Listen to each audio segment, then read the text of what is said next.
The scent of finger sandwiches and lilac centerpieces fills Elise's sun-drenched living room.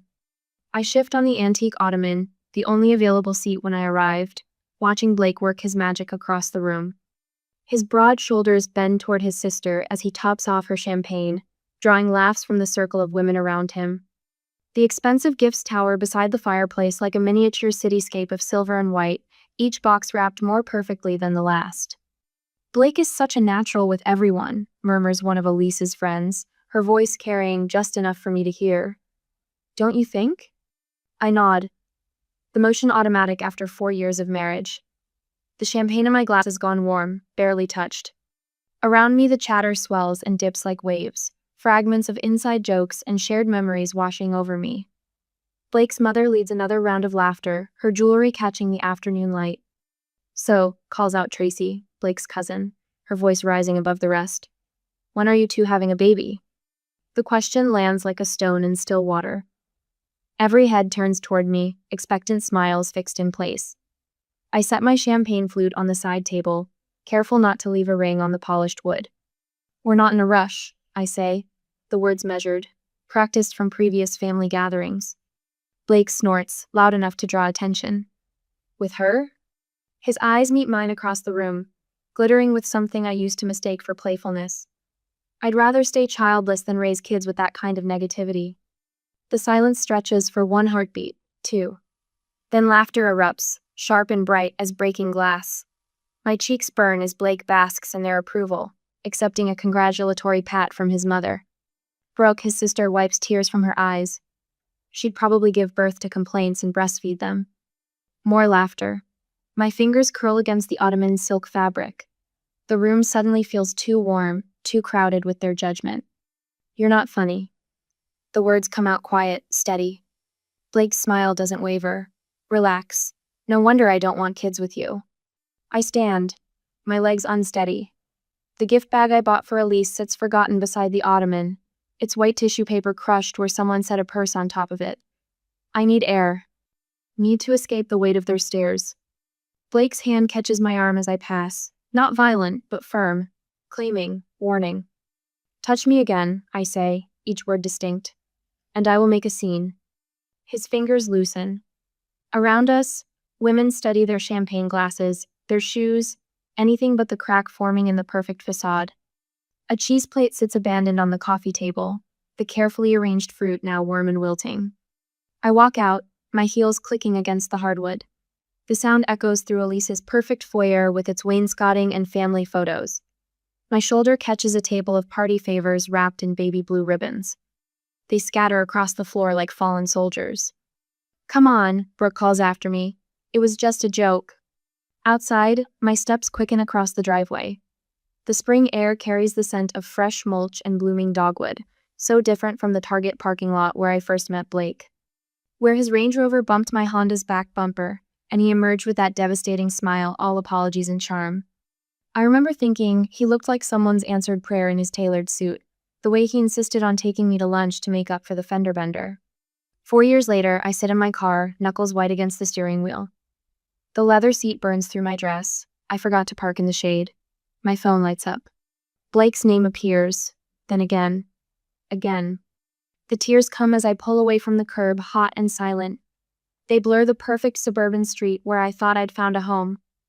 Where I learned that love sometimes wears a smile while it cuts you to pieces. Have you ever realized someone you love saw you as nothing more than the butt of a joke? Where would you go when home no longer feels safe? I press the accelerator, leaving the answer behind me. Later that evening, Dana's couch cushions smell like lavender fabric softener and cat hair. I stare at the unfamiliar ceiling, tracing water stains in the darkness while her tabby purrs somewhere near my feet. The spring air whistles through a gap in the window frame, carrying distant sounds of traffic and late-night revelers. Sleep won't come. My phone sits dead on the coffee table, a black mirror reflecting streetlight patterns. I'd watched the battery drain earlier, Blake's name appearing over and over until the screen finally went dark. A blessing, maybe. Morning light creeps across the living room, painting Dana's mismatched furniture in soft gold. I touch my cheek, finding the pillowcase damp beneath my fingers. When did I start crying again? "Coffee first," Dana announces from the kitchen. Then we deal with whatever's on that phone. The charging cable snakes across her floor, borrowed from her bedside table. I hesitate before plugging it in. The screen blinks to life, and notifications flood in like a breaking dam. 16 missed calls from Blake. 23 text messages. 8 voicemails. Just apologize so we can move on, reads his latest message. My thumb hovers over the family group chat. The one I'd muted months ago when the teasing started getting worse. New messages stack up like ammunition. Did you see her face when she stormed out? Classic Nora drama. Someone's taking herself way too seriously. Marriage requires a sense of humor, dear. Brooke has shared a meme about oversensitive millennials.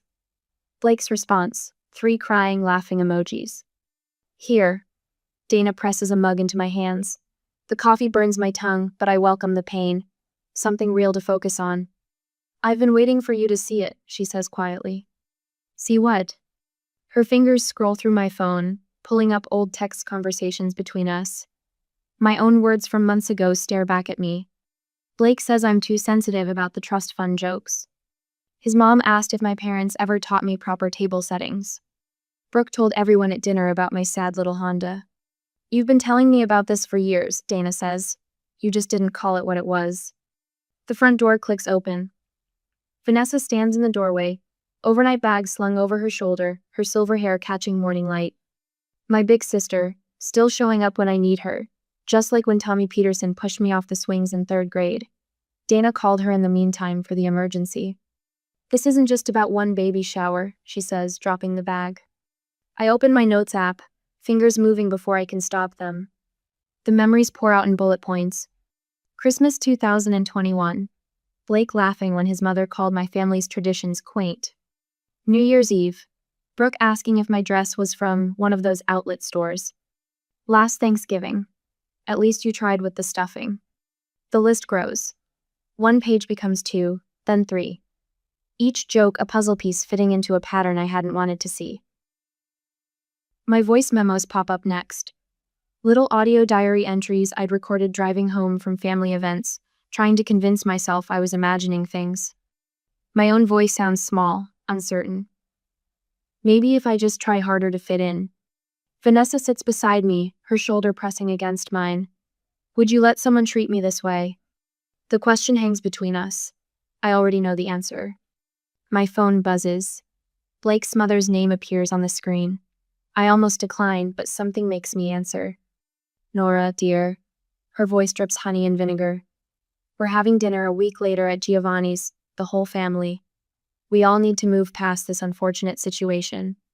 I open my mouth to say no, but Vanessa catches my eye. Her expression sparks something new in my chest. Not peace. Justice. What time? I ask. After I hang up, the apartment falls quiet except for Dana's cat batting at a dust mote. The laptop screen glows as I type. Divorce lawyers near me. Vanessa squeezes my hand. Outside, a cardinal lands on Dana's window ledge, bright red against the morning gray. It watches me for a moment before taking flight, leaving only empty sky behind. Sometimes the clearest view of a cage comes after you've already found your wings. The browser tabs multiply. Legal resources, women's support groups, apartment listings. Each click feels like picking a lock. Each new page, a door swinging open. 4 years of marriage. 1 afternoon of brutal honesty. 1,000 small cruelties finally adding up to one undeniable truth. The baby shower wasn't the final straw. It was just the first time I let myself call it what it was. When someone shows you who they truly are after 4 years, Vanessa says, reading over my shoulder, do you give them another chance? The divorce lawyer's website fills my screen. The answer pulses with each heartbeat. No. Not this time. Not ever again. The text messages start at 10 that same night. Blake's sister sends a meme about dramatic wives to the family group chat. His mother follows with a paragraph about the importance of forgiveness, tagged with prayer hands. Blake himself alternates between declarations of love and subtle digs about my tendency to overreact. I silence my phone but leave it face up on Dana's coffee table, watching the notifications pile up like autumn leaves. 3 days until the family dinner.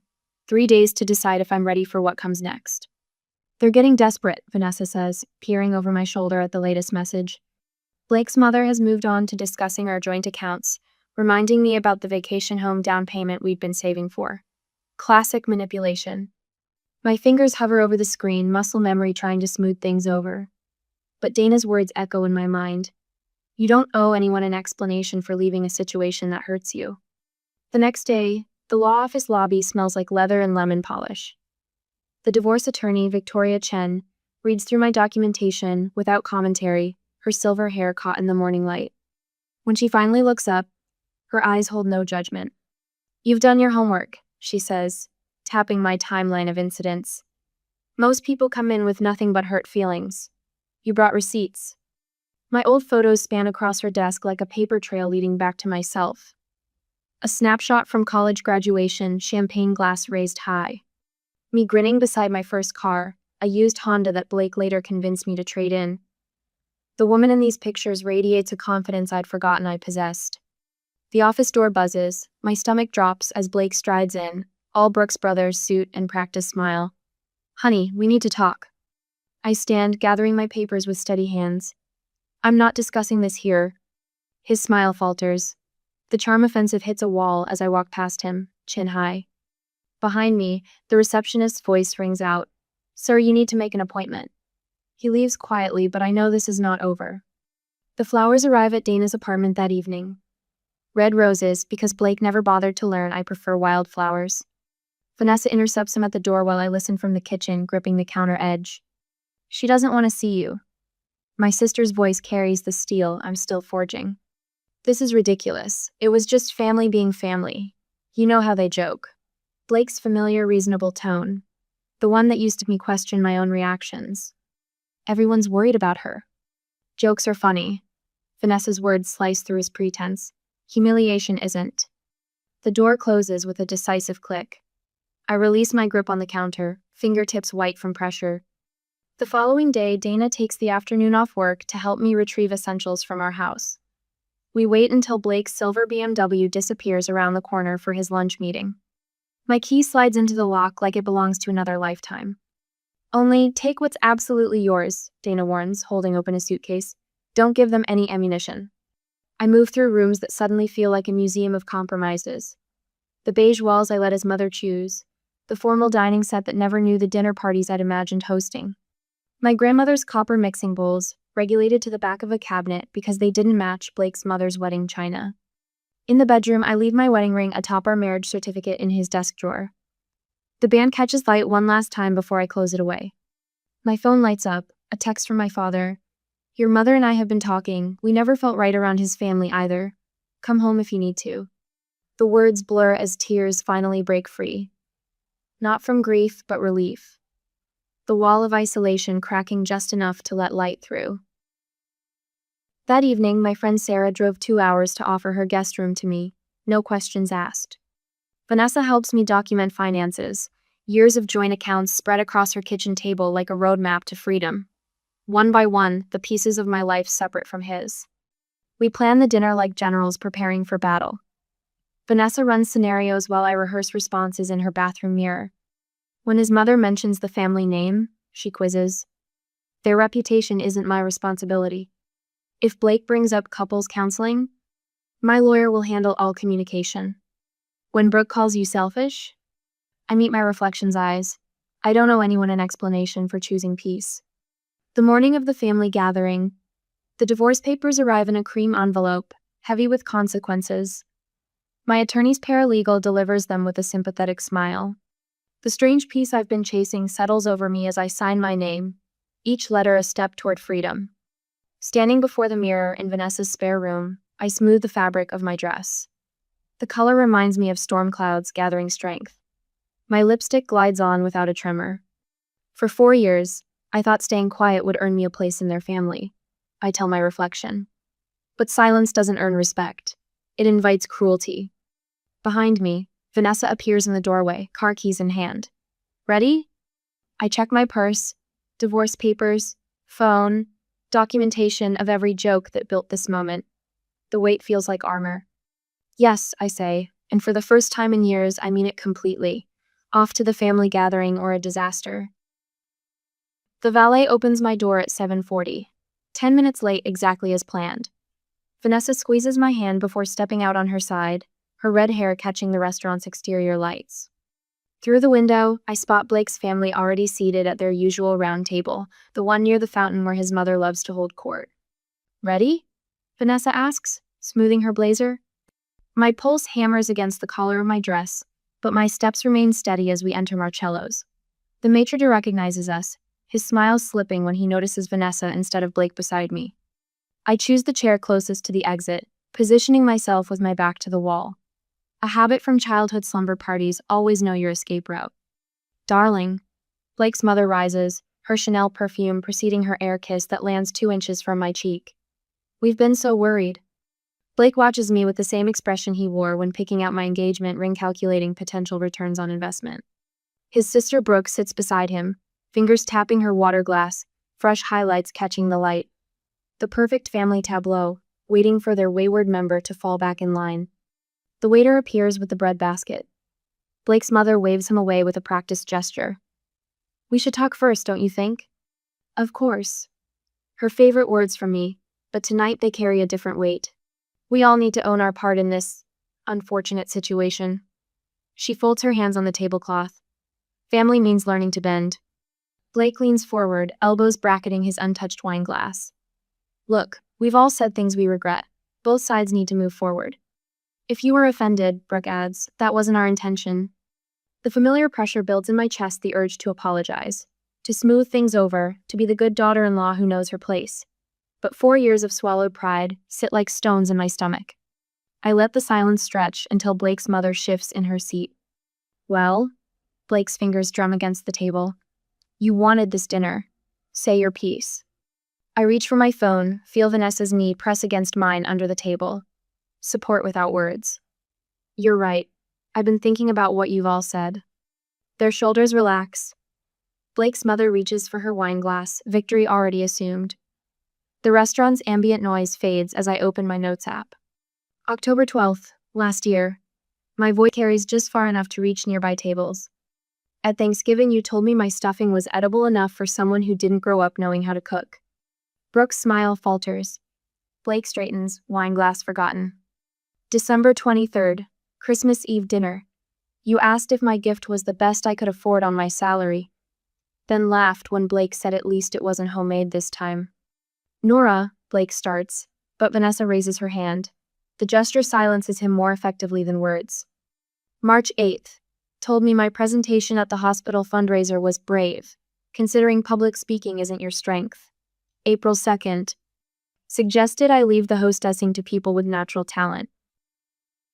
The couple at the next table has stopped eating, their forks suspended mid-bite. Blake's mother's face tightens with each date, each recorded slight. June 15th. "Nora, that's enough." Blake's voice cracks like a whip.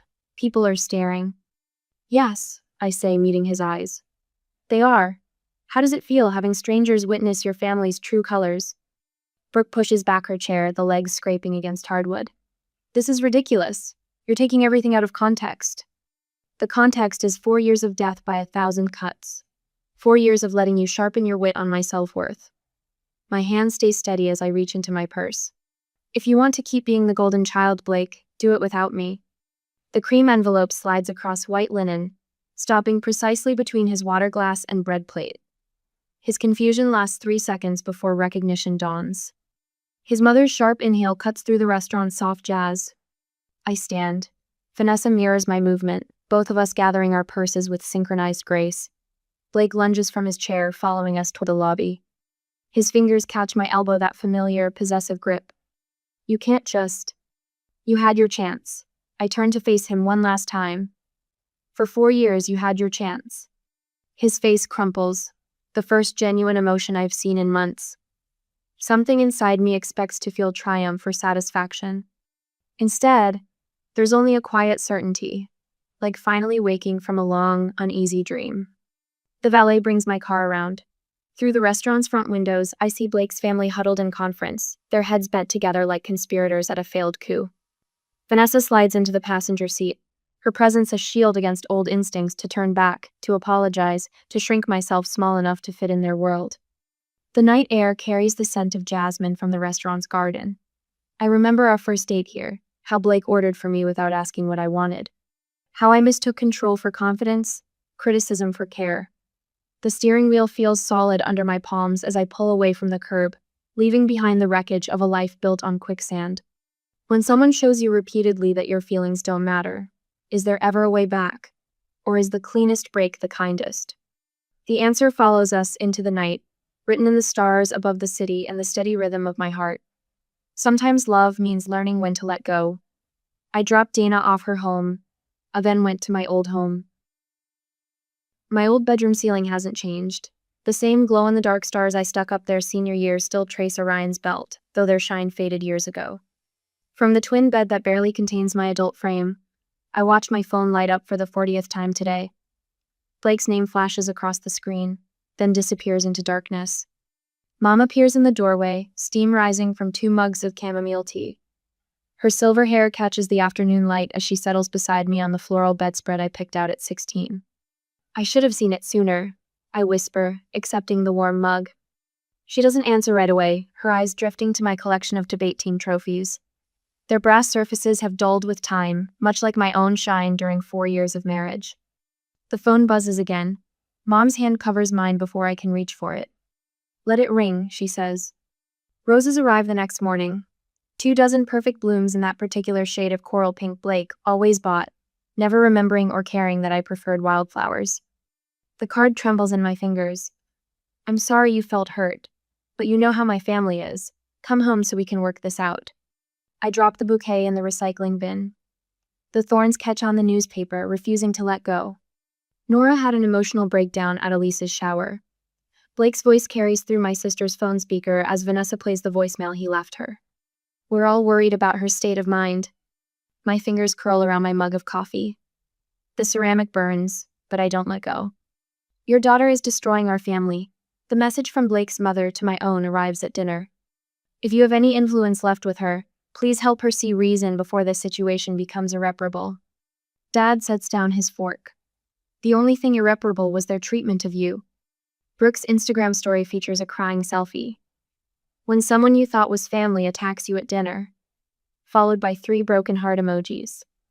The lies spread faster than truth ever could. Divorce will be expensive and messy, Blake warns when he corners me on my parents' front porch Sunday afternoon. The swing where I once dreamed of married life creaks beneath us. Is that what you want? I study his familiar profile against the setting sun.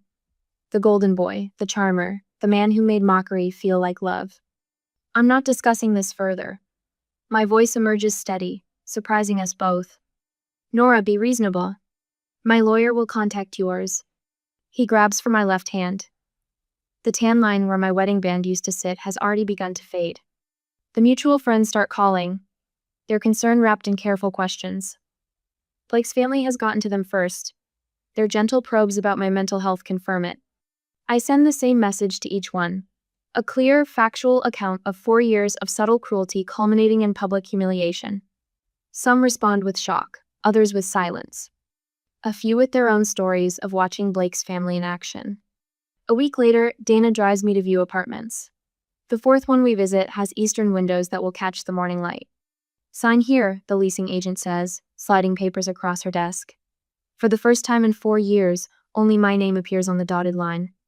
A whole month passes in arranging decorations of my new home, and finally freedom to myself.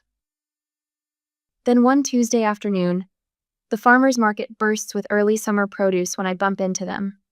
Brooke spots me first, her designer purse swinging as she stalks between the tomato displays. There she is, the woman who broke my brother's heart. Other shoppers pause, plastic bags crinkling as they turn to watch. I select a perfectly ripe tomato, testing its weight in my palm. I'm just here for the tomatoes, Brooke. Mrs. Anderson from my parents' church clicks her tongue, shaking her head at Brooke. Such a shame when people can't handle themselves in public, she murmurs, loud enough to carry. Blake's mother appears, manicured fingers closing around Brooke's arm. They retreat past the honey vendor, their social standing shifting like sand beneath their feet. The final meeting happens in my lawyer's office next week, Wednesday. Blake arrives in his best suit, that practiced smile in place. His confidence wavers when I produce documentation of every account, every asset, every detail he thought I'd overlook. Just sign, my lawyer says, sliding the papers across the polished conference table. Blake's pen hovers over the signature line. I didn't think you'd really go through with it. I think of that afternoon at Elise's shower, of finger sandwiches and lilac centerpieces, and the moment I finally saw the truth. That was always the problem. 6 months later, I'm watering the herb garden on my balcony when the mail arrives. The envelope bears Blake's familiar handwriting, each letter precise and controlled. Sunlight streams through my eastern windows, painting patterns on the hardwood floors I chose myself. I hold the envelope, feeling its weight. Inside could be apology or accusation, closure or chaos. The basil releases its scent as my fingers brush its leaves. Would you read a letter from someone who broke your heart? Or is the past best left unopened? The following months pass quickly. These days, the sunlight streaming through gauzy curtains I picked without asking anyone's opinion. The walls in my apartment glow coral pink, a color Blake would have dismissed as too Miami Vice. His voice in my head grows fainter each morning. My coffee maker hisses and bubbles, filling the kitchen with the scent of fresh grounds. No more choking down the bitter dark roast Blake insisted was sophisticated. I splash oat milk into my mug, stirring in a spoonful of sugar. The sweetness feels like rebellion. The promotion letter sits propped against my laptop, already dog-eared from how many times I've reread it. Your leadership during the healthcare system merger demonstrated exceptional insight. My hands had trembled when I opened the envelope last week. 4 years of working around Blake's dinner parties, his family's holiday obligations, his insistence that my career was cute. Now my name sits on the executive.org chart. The balcony beckons, barely bigger than a postage stamp, but mine. Every inch covered in container plant shrubs, succulents, one defiant tomato vine. I fill my watering can, watching drops catch the morning light. A neighbor waves from her matching balcony. I wave back without checking if my smile looks approachable enough. Dr. Martinez's office feels like sanctuary now, though my hands shook the first time I walked in. What brings you here today? She'd asked. I'd prepared a speech about work-life balance, professional development. Instead, I burst into tears and talked for an hour about Target parking lots and baby showers and the weight of always being the punchline. You're describing emotional abuse, she said quietly. The words hit like a thunderclap. Now we meet weekly, unraveling the threads of how I learned to make myself smaller, quieter, more palatable. How I miss Blake's family's laughter for love. Sarah texts about meeting for coffee. We haven't spoken since my wedding. Blake thought she was kind of intense. Now we're meeting at our old favorite cafe. My thumb hovers over the emoji menu, no longer calculating which response would earn the least mockery. The widower from my book club asked me to coffee last week. Paul, with his silver hair and kind eyes, who listens more than he speaks. We talked about his late wife's garden, my newfound love of spicy food, the mystery novel we're both reading. 2 hours passed without me once wondering if I was taking up too much space. Last night at dinner with Vanessa, I laughed so hard water came out my nose. My first instinct was to clamp down, scan faces for judgment.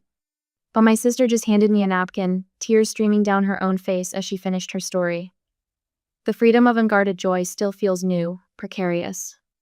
Dana's baby shower sparkles with genuine warmth. No towers of color-coordinated gifts, no champagne flutes filled with judgment. Just friends sprawled on mismatched furniture, trading birth stories and parenting advice. Someone balanced a paper plate of cake on her pregnant belly, and no one made a snide comment about calories. What about you, Nora? Tracy asks, genuine curiosity in her voice. Any plans for kids? The old fear flutters. What's the right answer? The safe answer? I take a breath. I'm focusing on being the best aunt possible right now. Warmth blooms in my chest as conversations flow around me. No hidden barbs, no subtle digs, just women supporting women, the way I once thought Blake's family would support me. The letter arrives on a Tuesday, Blake's familiar handwriting making my stomach clench. 3 pages of apology, reflection, therapy revelations. I've changed, he writes. We could try again, do better this time. I trace his signature, remembering the man who charmed me in that parking lot. He probably has changed, but I've changed more. Do you regret it? Vanessa asks when I tell her about the letter the next day. We're sharing spring rolls at our favorite Vietnamese place, the one Blake always said smelled weird. Not for a minute. My response to Blake is 2 sentences. I wish you well on your journey of growth. Please don't contact me again. The women's shelter that night feels different than I imagined, brighter, more alive. I tell my story in group sessions, watching understanding dawn in eyes that know exactly how charm can curdle into cruelty. The first joke isn't really a joke, one woman says. It's a test to see what you'll tolerate. Thanksgiving arrives in a swirl of autumn leaves. No perfectly coordinated table settings, no strategic seating chart. Just my family, Dana and her husband, Paul from book club, 2 friends from the shelter support group. We eat off mismatched plates and laugh until we snort. Standing at my window, I watch the sunset paint the sky in shades no one can mock me for loving. The silver ring on my right hand catches the light, a gift to myself, chosen without asking anyone's permission. My phone chimes with Dana's ringtone. Dinner? She asks. That new Thai place finally opened. I smile, already reaching for my keys. The woman who shrank herself to fit into Blake's family wouldn't recognize me now. But that's okay. I finally recognized myself.